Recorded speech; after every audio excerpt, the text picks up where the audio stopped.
Yeah, Because your they face will closed freeze. everything. Your face will freeze, oh my It gosh. snowed recently in Egypt.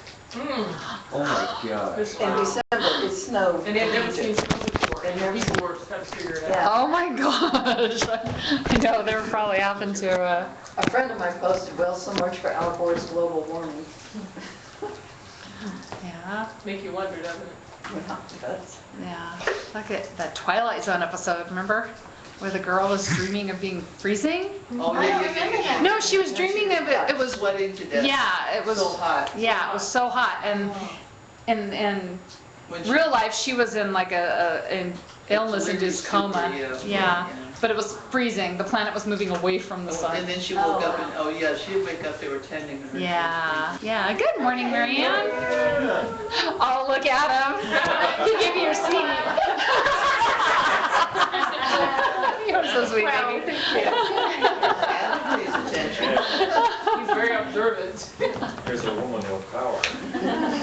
Yes. Walks in the room. She's wearing her orange. Man. Yeah. A real man. Oh, sweet. Thank you, baby.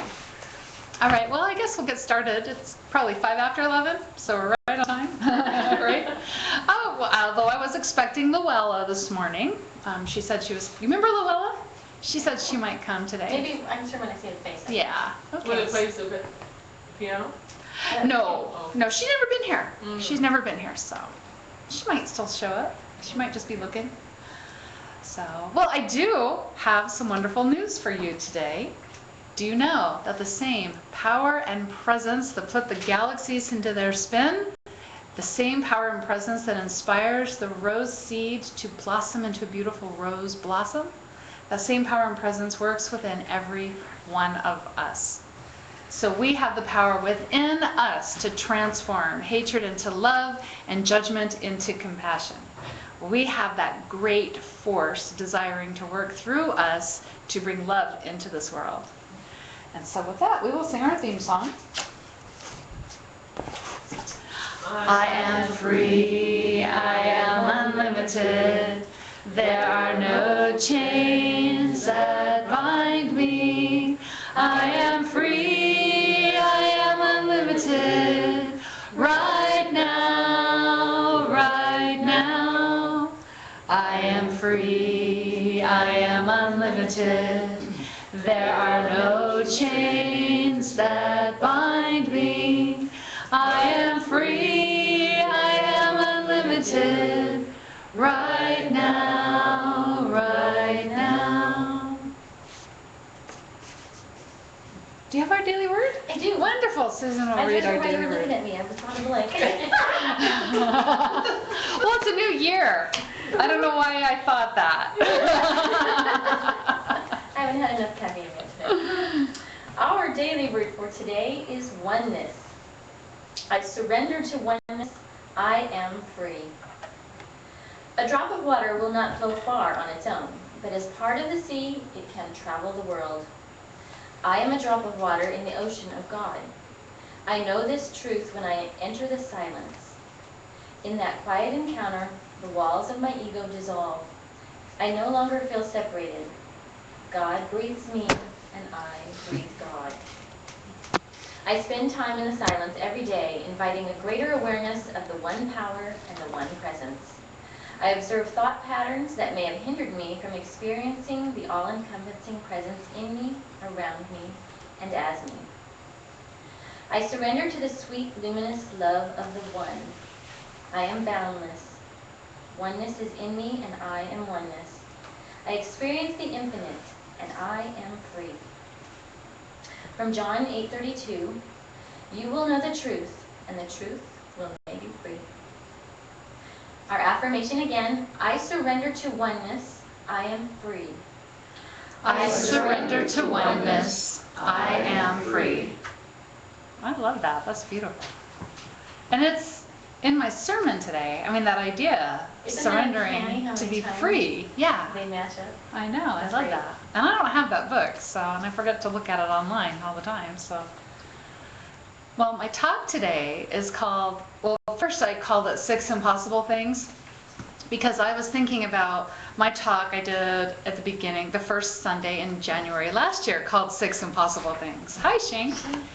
And then I thought, well, as I looked through my notes for my sermon last year, I thought, well, these 6 impossible things, well, yeah, people think they're impossible things, but I came up with a whole new list of 6 impossible things this year. So I just brought all kinds of new impossibilities, into my life. So today's talk is actually called The Next 6 Impossible Things, okay? Which was inspired by Alice from Alice in Wonderland in a conversation she had with the White Queen, where she said to the White Queen, "There's no use in trying. One can't believe in impossible things." "I dare say you haven't had much practice," said the Queen. "When I was younger, I always did it for a half an hour a day. Why, sometimes I've believed as many as 6 impossible things before breakfast." I love that. I love that because sometimes we are not believing in those things that are so possible. And we turn them into impossible things, and we refuse to believe in them. The new Alice in Wonderland movie that came out with Johnny Depp, she faces this head on at the end of the movie because it's a sequel. It's not a retelling of the story Alice in Wonderland. And so I love this movie so much because at the end she faces up to her own limitations, and it's just an amazing movie. But what we believe is impossible is just a belief. Okay, it is a belief. However, our beliefs don't make us amazing. It is our behavior that makes us amazing. But our behavior does come from our beliefs, right? Especially when we choose these limiting beliefs to buy into, we then act on those limiting beliefs like they're totally true. There's an Irish poet and mystic named John O'Donohue, and he wrote a book called Anam Cara. He wrote several books. But this is what he says about possibilities. "All possibilities of your human destiny are asleep in your soul. You are here to realize and honor these possibilities. When love comes into your life, unrecognized dimensions of your destiny awaken and blossom and grow. Possibility is the secret heart of time." So within us is that seed of all the possibilities that could potentially express through us and come out into our life. When it says, when love comes into your life, unrecognized dimensions of your destiny awaken. Okay, when love comes into our life, that is when we put our own self in alignment with God. That is when we surrender our will to divine will. Okay, it is when we decide we're going to let Source work through us. Because when love comes into our life and we allow it, then what is working through us is for our highest and brightest good. And it comes through us to express in our life. And that is why all those possibilities start waking up. When we start having these amazing things happen. The universe exists for the delight of God. And that is why we are all here in these human bodies, because we're having an experience. Okay? We're having the experience of allowing God to work through us and see how that looks. Okay, how will God work through me today? How will divinity look today? When we are coming from a space of love and trusting how that all looks and aligning with God, then what comes through us is beauty and love and expresses as our highest good in our life. So we're learning to be in alignment. Now, we can still express God through us because we're always doing it, but if we're not in alignment with that purpose, then we're wasting the energy that comes through us. Okay, so our highest good is not being expressed then because we're wasting the energy. So we are basically here to discover all the ways that we can express God, to be only love, to show only love, to express only love. Now, I know I repeat this verse a lot. Christ said it, "Seek first the kingdom of God, and all these things will be added to you." And I say this verse all the time because this is just how important I believe it is. Whatever we do, if we focus on God first, if we focus on that source first, then our good is expressing through us, and all the things that we need to shine the brightest version of ourselves are coming through us. But we have to seek first the kingdom of God. If we're seeking first the kingdom of fear, something different works through us. God still works through us, but now we're tainting that energy with fear. And we're seeing a fearful world around us. We're seeing all the bad things that happen. Okay, so we seek first the kingdom of God. Just align with God. Just align with God so that we can express who we really are. However, in these human bodies, okay, see our hands, our fingers are separate from each other. They're attached to the hand. But I'm sitting here, and Pearl is sitting way over there, where it's real obvious we're not one, right? Because there's all this space between us. There's all the space between all of us. The human body gives us that perception that we're separate, right? And that's just so that we can each have a different expression of God, that we can each express our own version of love into the world. However, it does greatly hinder us sometimes into believing that we're limited. And so this leads me to the first impossibility that I came up with over this last year. I love to tell you all the time, we're unlimited beings in bodies, right? Well, I have to convince myself of that sometimes. I have to remind myself of that sometimes because I feel very limited in this body. I feel limited in my thinking. Could you shut the door behind you? Thanks, Sally. Somebody want to get I know. Okay, and so we do appear to be limited, and the bodies, they actually are limited. These physical bodies are very limited. If we jump off of a building, it could turn out badly for us because this body is limited. It was not meant to jump off a building. But do you know what else is limited? A train. A train can only drive on their tracks, right? A car, that is also limited. A car, we could not drive up the side of a building in a car, right? The thing is that the train does what it does in a remarkable way. In fact, the train changed our nation. This last weekend, or for New Year's, we watched the movie The Lone Ranger, and it was about putting train across the United States.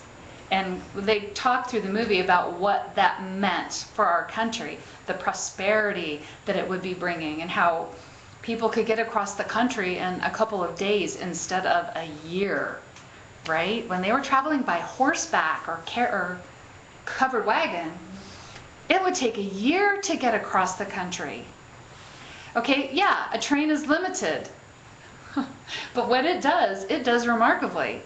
Our cars, yes, they're limited, okay, so they can't drive up the side of a building. What they do better than anything else. Again, the car gives us the freedom to drive across our country. We could get across the country in a few days if we drove the entire time, or we could take 20 years to drive across our country, because we could go up through Canada and come back down through Texas and go back up to Canada. We could do anything we wanted with this car. We could drive anywhere we wanted, anywhere there was a road.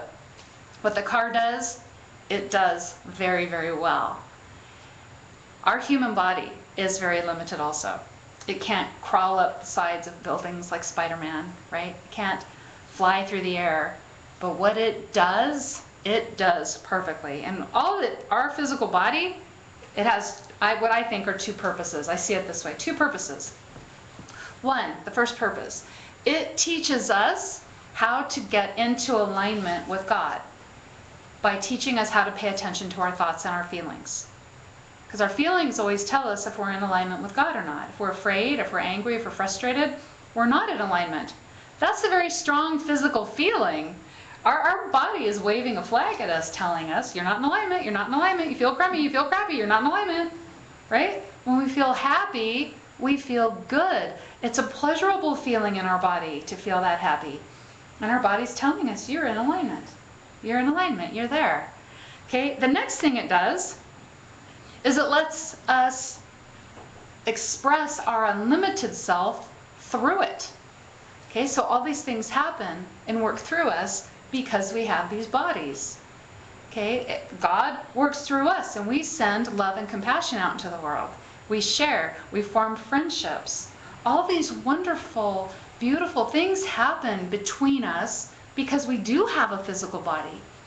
And it's getting to use the energy that works through us toward a specific purpose. Loving each other feels really good. And we get to do that. We get to have the experience of moving into a space of loving. Now, an unlimited being that's not in a limited body already has the experience of loving all the time. It doesn't have the delight of discovering it. These human bodies give us the opportunity to have the delight in discovering that. Okay? So they serve their purpose better than anything else ever could.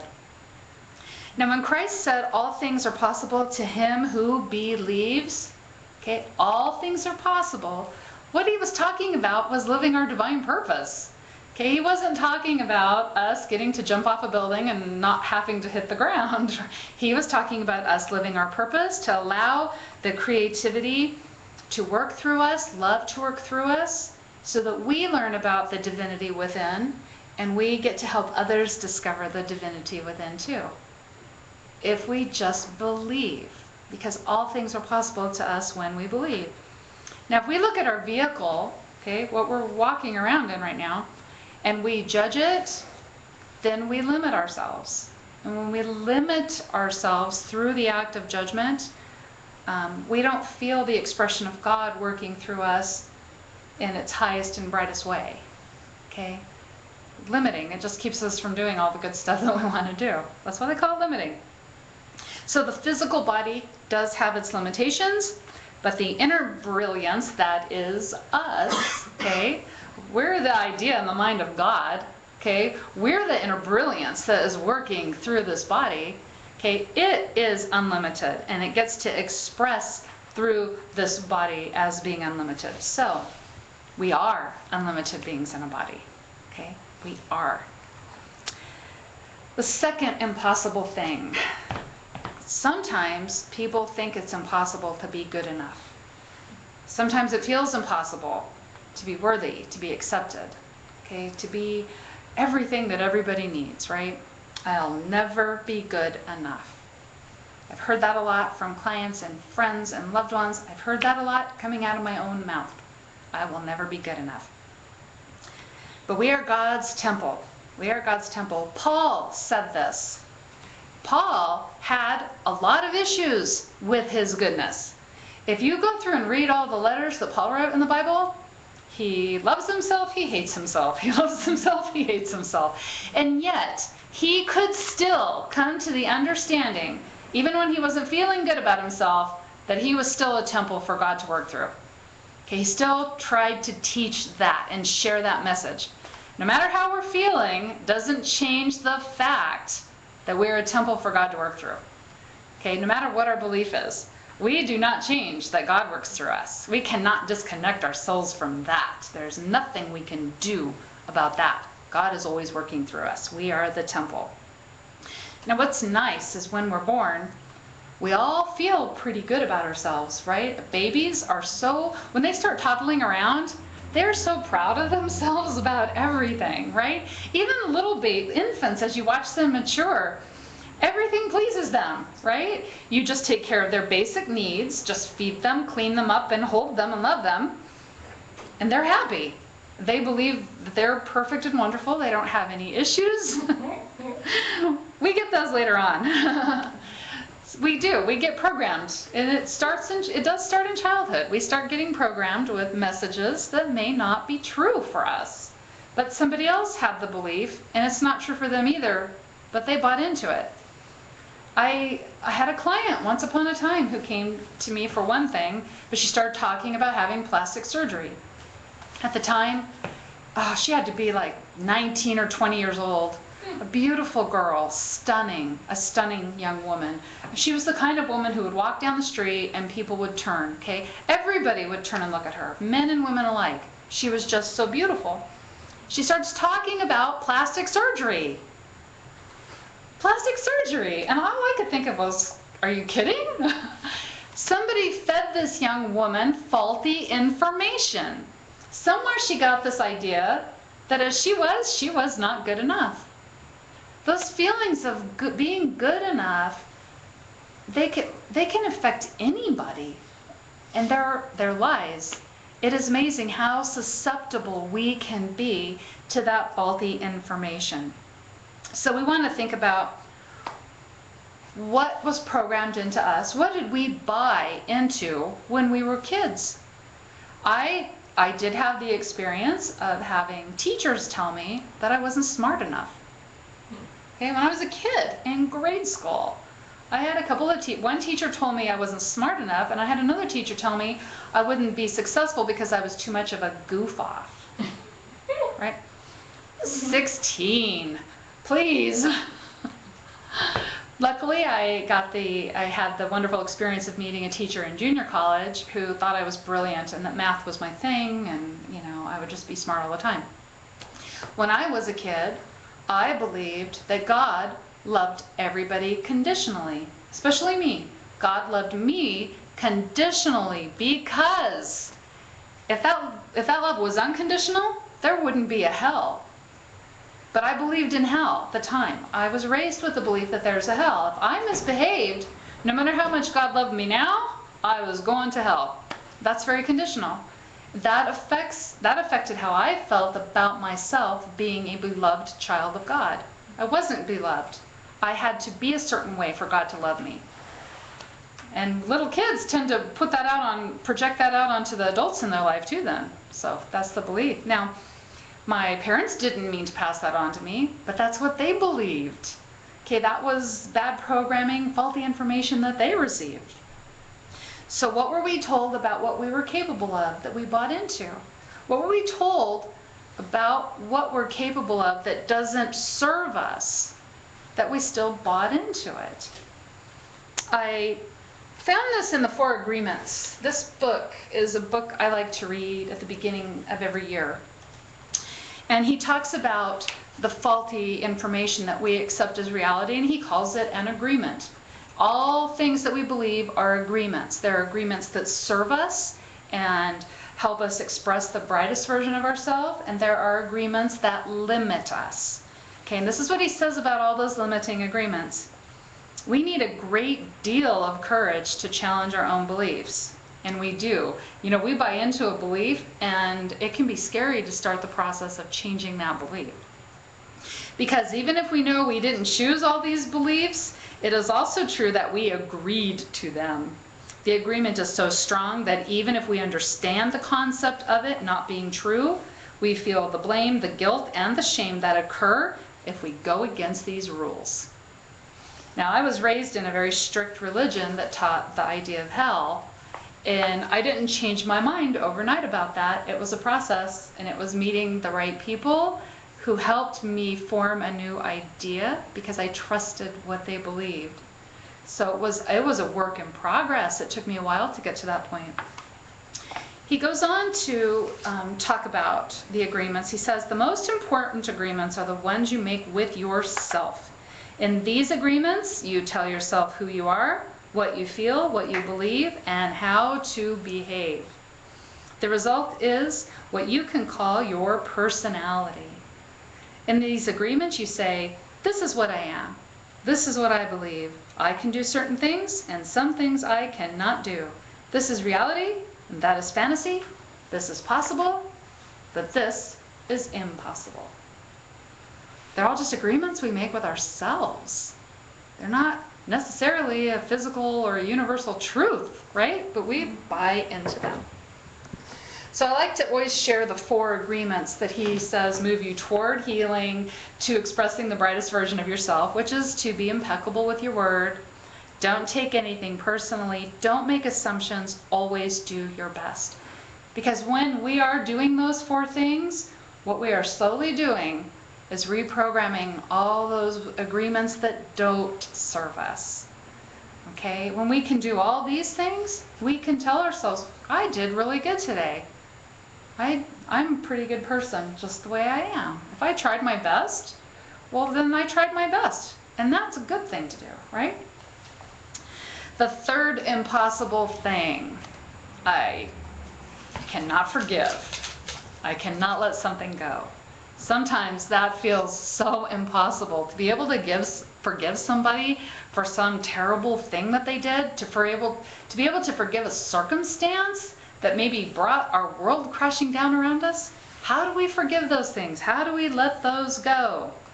However, being unable to forgive limits us more than anything, because we're blaming somebody else for our suffering, or we're blaming a situation for our suffering, which means we've given away all our personal power, because now we're saying, you have the ability to make me suffer, so you control my happiness. Because if we start feeling a little bit of happiness, who gets to turn up the suffering volume in our life, right? Somebody else does. So they have control over all our happiness. It also means that we are not seeing God everywhere in our life. We're not seeing how God works through us, and we're not seeing how God works through them. In fact, somewhere God messed up, or this bad thing wouldn't have happened. And now we've just limited that creative energy that put the galaxies into their spin. Okay, now we've just limited that energy that has actually created this body to be a self-healing machine, right? And desire to move toward well-being. Now, it may feel too painful to deal with. Whatever that bad thing is, it may just be so bad that if we think about it, our heart might race. We might feel nauseous. We might have butterflies in our stomach. But the truth is that we still can let it go. But we're choosing not to. It's a choice. We're making a choice because we want them to suffer too, because we are suffering so much. It's not impossible. It's just a lot of work. Just a lot of work.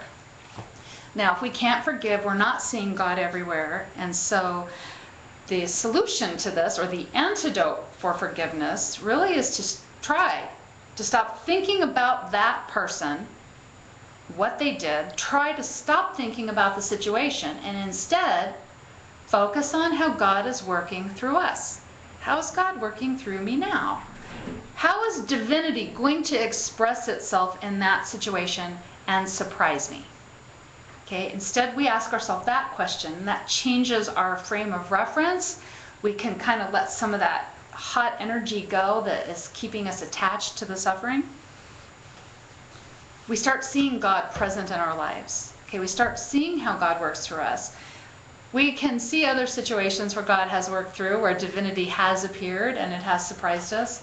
Okay, so it's going to happen, and whatever that bad situation was, it's eventually going to happen. Divinity is already there. We just have to be able to open our heart up enough to see how that divinity presents itself. And then we start moving forward again. Remember, forgiveness is always for ourselves. It's never about the other person. It's only for us. We forgive so we can be free. They're going to go on and just do whatever they do. We can't do anything about that. But we can do something about us. We can free up our own heart. So forgiveness is the gift we give to ourselves. The fourth impossible thing: I'll never do anything important or special. I will never be able to do something big that changes the world. When I was in my 20s, I've told you before, I used to play in a rock band with my husband. And we had so much fun. Well, I was going to be a rock star, right? And I had to be a famous rock star, not a one-hit wonder. Okay, I had to be a famous rock star. I had to make it big. We were going to be the next Led Zeppelin, right? Or the next Heart, or something like that. But we had to make it big. And then that didn't work out. So I thought, well, I didn't have anything else to do, right? I couldn't be a rock star, so just forget it, right? But then what I noticed is I would watch other people become famous. And they would rise to the top very quickly. In fact, here in the Inland Empire, I would see bands get more famous, so they would perform a lot just in the area. There was actually one band that did end up putting out a CD. They were called Cracker. They're from Yucaipa. But they put out a CD. They were on MTV. They had all kinds of stuff going for a short period of time. But I noticed this. There would be people who'd become very famous, and then they would get into drugs and alcohol and trouble and jail and rehab and back to drugs and alcohol and trouble and rehab. And it was just this cycle. They were wasting that energy. They were being more of a horrible warning to the life of a rock star than they were endorsing the gifts that it could bring. Because it is not about what we do. It is about how we do it. Okay, how we do it. There are people out there who just work regular jobs, who give more to this world than the most famous rock star. Okay, because it is how we do what we do, not what we do. It would be really amazing to be Madonna or J.K. Rowling. I mean, how fun to have written all those Harry Potter books. And she is such a philanthropist. She went from billionaire status to millionaire status because she gave her money away, because she gave to charitable organizations. She started a new organization to help children who need to be adopted. Isn't that amazing to say, yeah, you think of somebody losing all their billions and now they're only a millionaire, right? What did they do? She did something great. Okay, but see, J.K. Rowling, Madonna, or think of anybody else, right, that you think, Margaret Thatcher, right? We have that same brilliance inside of us that those ladies have. Every single one of us have that, right? Well, what are we going to do with it? How are we going to use it? Are we going to waste it by complaining that our circumstances aren't right? We're not famous enough to make a difference, so why bother, right? Or are we going to use it? Are we going to do our very best? Are we going to shine our light? So maybe we're affecting one person at a time. But then what if that one person affects one person? And what if it causes a chain event, right? Or a chain reaction, right? No, we are spreading light into the world. We just maybe never know how much light we're spreading around because we think we're in this little small space. I read something interesting about Jesus in the book The Quest by this husband and wife. Their last name is Jafoya? I don't know. But they were talking about Jesus, and in the Bible there's evidence, and I went through and read the verses that they cited, and I have to say I agree with them. There's evidence that his spiritual awakening was an unfolding process. He didn't just suddenly, he wasn't born like, I am the Son of God, and I'm going to do this, and I will change the world. He didn't think that. There's some stories that he was just a regular kid who did things, but he had to grow into his spirituality. He had to grow and get past his own obstacles too. He, at the marriage feast of Cana, he was reluctant to start his ministry at that point. He had to work through anger at the temple. And then, and this is one story I didn't know about, a woman came to him asking for him to help her daughter, and he at first snubbed her. He snubbed her. He did eventually go and help her, but at first it was just like, oh, I don't want to do this, right? Now Jesus then, it said that he read the passage from the book of Isaiah, which talked about the qualities of the prophet, and that basically the prophet would help others discover the divinity within them, right? And Jesus looked at this and said, I am here, I will do this. And it does sound like he's looking at a job description and he decides he can fulfill it. Now, was he predestined to be the Christ and change the world? He had free will. He could have changed his mind at any time. He could have said, I just want to settle down and be a carpenter. And I just want to have 15 kids, right? I just want to have a normal life. He always had that choice before him. So maybe he wasn't so much predestined as predisposed, okay? Because he did have an understanding of what worked through him. And his understanding was greater than the typical person at the time.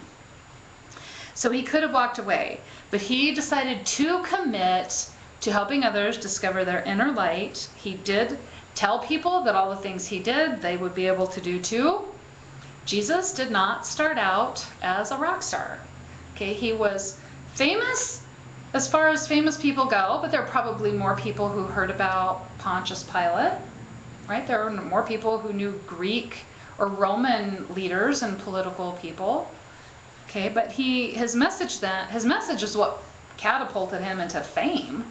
That there's a third of the planet now practices Christianity. Okay, but it didn't start out that way. It was just a small area in the Middle East. So it's not what we do, it is how we do it. And I will note the 4 agreements here one more time, okay? how we do things. Are we impeccable with our word? Okay, do we speak the truth? Do we speak with love? Don't take things personally. Okay? Other people's stuff is their stuff. Yes, sometimes it rubs off on us, and sometimes it is thick and sticky, and we don't like it, and it feels gross, and it's like muddy, right? But it is still their stuff, so we don't have to take it personally. Don't make assumptions. In this physical body that we have, even though we're an unlimited being, the physical body gives us limited perception. We can only see a little bit at a time. We can even only imagine a little bit at a time. And always do our best. Because if we always do our best, then we are putting light and love and God out into the world. So we may not be rock stars, but we don't have to be big to make a difference. The Dalai Lama said, if you think you are too small to make a difference, try sleeping with a mosquito. That's awesome, huh? The fifth impossible thing, I just don't know what to do. It is impossible for me to figure this out. I don't know what to do. The situation I'm in is miserable. I just don't know what to do. What I have learned about myself over this last year, I may tell people I don't know what to do, but I know what to do. I just don't want to do it. Okay? You know what? Usually when we say we don't know what to do, we know it's hard, it's scary, it may make our lives really hard for a while. People may stop liking us. We know what to do, we just don't want to do it. When we say we don't know what to do, what we're really saying is, I know what I want to do, but I'm afraid. I want guarantees that it'll be easy, that everything will work out perfectly, and I will never have any worries ever again, and everybody else will be happy too and leave me alone. That's what we're saying. And when we try to hang on to that, I don't know what to do, we're not trusting in how the universe works through us. Okay, the universe can do some powerful things by working through us, even get us through the difficult spots, even help us to overcome those difficult challenges. We think that whatever we want, right, that we have to get it all figured out on our own, right? It's hard to trust the universe when we don't know how it's going to fix things for us. So we have to think about how we're going to fix it. We have to have a plan. And then we have an expectation. And if it doesn't go according to plan, then we can't let it happen because it's not happening according to our plan. It has to happen according to our plan if it's even going to work. But if we have that strict of a plan, how is the universe supposed to surprise us? How is the universe supposed to exceed our expectations? How's that supposed to happen? So we limit ourselves. Now, the universe plants these seeds within us all the time. There's always something new being planted inside of us that's telling us to move in a new direction, that's giving us a new idea, that's encouraging us to get out of a situation that does not serve our highest good, that's encouraging us to move toward where we are going to express the next grandest version of ourselves. Okay, that's what those seeds are meant to do. It will guide us the whole way, but we have to listen to, and then we have to act on that divine guidance. We have to act on it. And that can be the scary thing, because divine guidance never gives us guarantees. It's only moving us out of the comfort zone. And it is scary to move out of the comfort zone. You know, there could be some people out there, maybe there's people here in this room who say, moving out of the comfort zone, yes, it's easy. I do it all the time. But not me. I feel like when I'm moving out of the comfort zone, I am perched on a precipice that is millions of feet down, and I can't see anything, and it's all dark, and there are sea monsters and sharks. That's what it feels like for me to move out of the comfort zone. I want the guarantees. For once, I would like the universe to say, do this, and life will be perfect, and you'll never have to worry again. It hasn't done that. We want to trust the universe so we can move forward, because if we're not moving forward, we're going to stay in that space where we're suffering, where we're saying, I don't know what to do. I don't know what to do. We stay suffering. There is an affirmation, I call it an affirmation, in the book, The Course in Miracles. And I like to say this to myself because it makes me feel like I'm releasing my burden of needing to control everything around me, of needing to know every single thing that's going to happen. And this is how it goes. I am here only to be truly helpful. I am here to represent Him who sent me. I do not have to worry about what to say or what to do because he who sent me will direct me. I am content to be wherever he wishes, knowing he goes there with me. I will be healed as I let him teach me to heal. There is a lot in this little paragraph. Okay, I am here only to be truly helpful. That is surrendering our will to divine will. And when we surrender our will to divine will, we let go of a whole lot of suffering. Our limited will does not know the best and the brightest good for us. However, God's will, the universe's will, whatever you want to call it, spirit, has the best and the brightest in mind for us all the time. When we surrender our will to God's will, or our will to divine will, we start moving out of suffering and into the space where our life is creating itself through us to be the brightest version of that life. I am here to represent him who sent me. I don't have to worry about what to say or what to do because God will be working through me. When we surrender our will to divine will, we have another voice that speaks through us, a voice of wisdom, of compassion, of love. And I know we've all had the experience where someone was talking to us and they felt troubled, and then something just came out of our mouth, right? And they were like, oh, and we're like, where did that come from? Right? We've had that experience, and that happens in those moments when we let go and let God work through us. I am content to be wherever he wishes. We find that contentment in any situation we're in because we've surrendered our will to divine will, which means our brightest good is working through us at that moment. It is our brightest good that always exceeds our expectations. So things will be better than we imagined. Okay, it is going to be beyond what our limited thinking could create for us. Okay, so we will be content. So I love that verse. I love that whole affirmation. Just us saying, I don't know what to do, that's just limiting us, and it just keeps us in a space of suffering. And that is the struggle. We're trying to not surrender to divine will. We're trying to hang on to our own will. Surrendering gets us into alignment with Source, and then we feel better. Okay? We do. And I learned this from my microwave oven last week. Because some of you know I have to microwave my coffee 4 or 5 times every morning because it takes me so long to drink it. I went and microwaved it a couple of days ago. I go out into the living room and I hear this thunk, thunk, thunk, thunk, thunk, thunk, thunk, thunk. And I was like, what is that? Well, my microwave has a turntable in it, right? So the food can spin around. I set my coffee on the table in such a way that it kind of made the table come up a little. Well, there's little grooves it has to sit in, so it turns smoothly, right? I just had to take my coffee out, reposition the plate or the table, and it was all smooth again. I put my coffee in there, and it's just like, I heard nothing, right? I just heard nothing except heat. That is what happens to us when we are struggling to hang on to our will, okay? Our life feels like ka-thunk, ka-thunk, ka-thunk, ka-thunk, ka-thunk. It's not smooth sailing for us. Okay? Now, even when we surrender our will to divine will and we're moving into scary territory and unknown realms, it's still easier than that ka-thunk, ka-thunk, ka-thunk. Okay, so our appliances can teach us a lot. The 6th impossible thing. Nothing good ever happens to me. My neighbors are the ones who are lucky all the time. Or these other people, all the good things happen to them.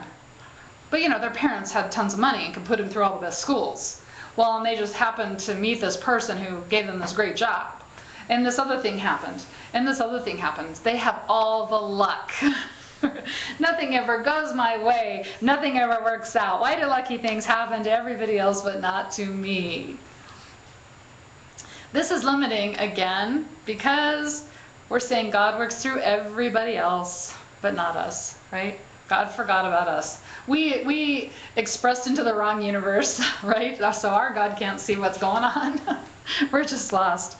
But when that happens, we fail to acknowledge the indwelling spirit of us. Now, I have compared myself to other people who I thought had it really good.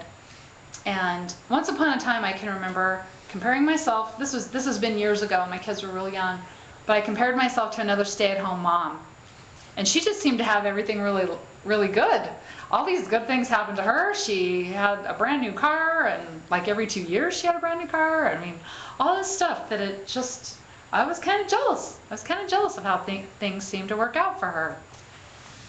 And then I found out she was dealing with a horrendous systemic viral disease. And then I thought, well, that's not so great, right? And then not too long after that, somebody came to my house, okay, to see me to get some massage work. And she's like, Deanna, I'm so jealous of you. You have the greatest life. You are so lucky. You have all these wonderful, and I was like, wow, I hadn't felt that before, right? This is all perception. We don't really know what other people are going through. On the outside, their life may look really perfect. But see, we don't know what challenges they chose to overcome. We don't know when they listened to divine guidance and then acted on it. Okay? We don't know how they're surrendering and how they're forgiving. Maybe they're forgiving a lot of people. Are they trusting their own gut? Maybe that's what they're doing. Because see, when I'm feeling like good things can't happen to me, I'm not trusting how Spirit works through me. I'm not trusting my own gut. I'm not acting on brilliant ideas. I'm staying a victim. That's where I stay, right? Nothing exciting ever comes through a victim. So what are those good things? And why aren't they coming? We just have to trust that indwelling Spirit of God. If we ever say that we can't be happy because of something out here, we just are not acknowledging our resourcefulness, our inner resourcefulness. It's never about resources. It's always about resourcefulness. People get where they get because of resourcefulness. People who build beautiful businesses and have great relationships and are doing exciting adventures in the world, they're resourceful. And a lot of those people started off with way less than maybe we could ever even imagine. So it is about acknowledging that inner resourcefulness that works through us. And when we can accept where we are right now, take responsibility for where we are right now, not blame any circumstances outside of us, then we immediately can get ourselves into alignment with Source. We can immediately start acting on that divine guidance, letting those brilliant ideas come through us. And we recognize then that every problem still always offers a solution for us to let God work through us. Every problem. So we're really the only ones who ever limit ourselves. We're the only ones who keep us from moving forward. We've known people in the world who've had a big old brick wall thrown in front of them and they figured out how to get around it, right? Because it's in us. It's all in us. We only limit ourselves with limiting beliefs. It's just believing in all those impossible things, believing that they are impossible, believing they're impossible. Ernest Holmes said, true imagination is not fanciful daydreaming, it is fire from heaven.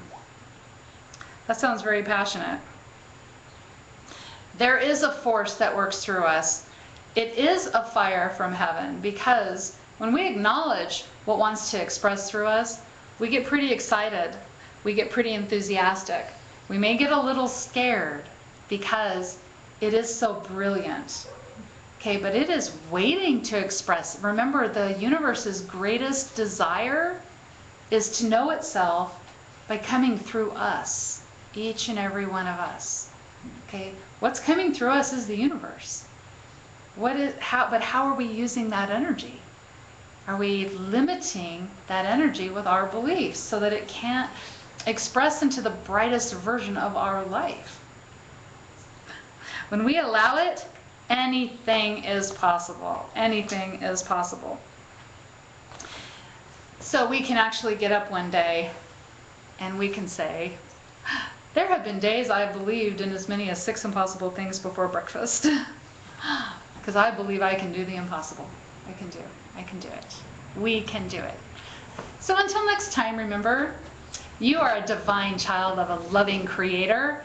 You are a force for good. With every beat of your heart and with every breath you take, you're radiating light and love into the world around you. In everything you do, you are blessed. And so it is. Amen.